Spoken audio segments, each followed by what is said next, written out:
خدا کی طرف ایک خوبصورت سفر۔ جان ڈی راک فیلر کبھی دنیا کے امیر ترین آدمی تھے۔ دنیا کا پہلا ارب پتی 25 سال کی عمر میں اس نے امریکہ کی سب سے بڑی آئفل آئل ریفائنریوں میں سے ایک کو کنٹرول کیا۔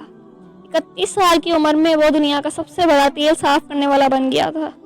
38 سال کی عمر میں اس نے امریکہ میں 90% تیل کو صاف کیا۔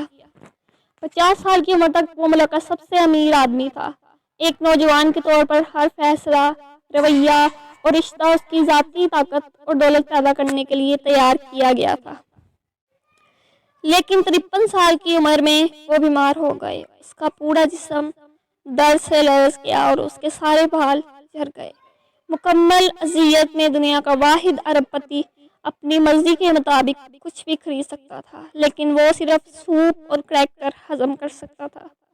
ایک ساتھی نے لکھا، وہ سو نہیں سکتا تھا، مسکرا نہیں سکتا تھا، اور زندگی میں کوئی بھی چیز اس کے لیے کوئی معنی نہیں رکھتی تھی۔ اس کے ذاتی انتہائی ماہر ڈاکٹروں نے پیش گوئی کی تھی کہ 1 سال کے اندر وہ مر جائے گا۔ وہ سال اذیت سے آہستہ آہستہ گزر گیا۔ جب وہ موت کے قریب پہنچا تو وہ ایک صبح اپنی مبہم احساس کے ساتھ بیدار ہوا کہ وہ اپنی دولت میں سے کچھ بھی اپنے ساتھ اگلے جہاں میں لے جانے کے قابل نہیں ہے۔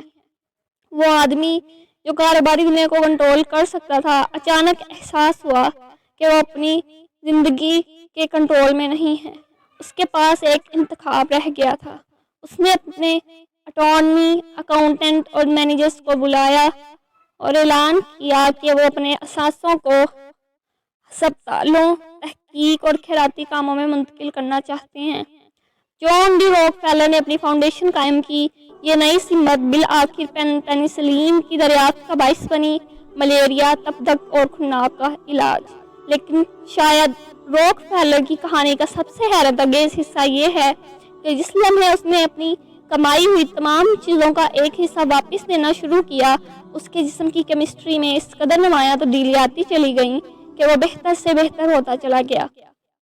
ایک وقت تھا کہ ایسا لگتا تھا وہ 53 سال کی عمر میں ہی مر جائے گا، لیکن وہ 98 سال کی عمر تک زندہ رہا۔ مال خیرات کرنے سے وہ تندرست ہو گیا۔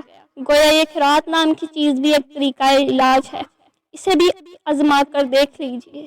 اپنی موت سے پہلے اس نے اپنی ڈائری میں لکھا، سپریم انرجی نے مجھے سکھایا کہ سب کچھ اس کا ہے اور میں اس کی خواہشات کی تعمیل کرنے کے لیے صرف ایک چینل ہوں۔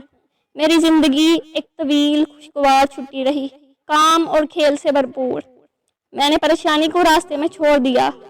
اب میں تھا اور میرا خدا تھا۔ میرے لیے ہر دن اچھا تھا۔